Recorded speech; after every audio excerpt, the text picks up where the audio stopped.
ছেলে মেয়েকে সাজাই না, একটা দিন গোবিন্দকে সাজিয়ে দেখো না। চলে তো গেল সময়, ধীরে ধীরে বয়ে যায়।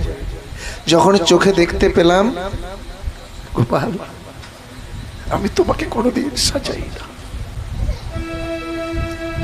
আজ দেখতে পাই না সাজাবার স্বাদ জাগছে, কিন্তু স্বাদ জাগলেও যে আর সাধ্য নাই। একদিন মা আমাদের প্রত্যেকের মনে জাগবে, জাগবেই জাগবে।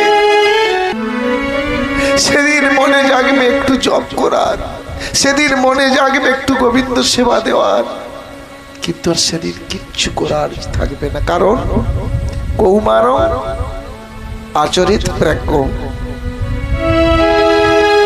যতদিন দেয়া আছে শক্তি ততদিন তুমি গোবিন্দের সেবা করতে পারবে। যাবৎ দেহা আছে শক্তি, প্রাণে আছে শক্তি, মন আছে, ততদিন তুমি গোবিন্দের সেবা করতে পারবে। তারপরে আর ইচ্ছা জাগলো মা কিছু করার থাকবে না। তাই এখন থেকে বুঝলে, এখন থেকেই করে যাও। ভাবছো গোবিন্দের সেবা করলে আমার কি করে চলবে? বলছে ভাবছো বসে চলবে কিসে? তুমি ভাববার কে?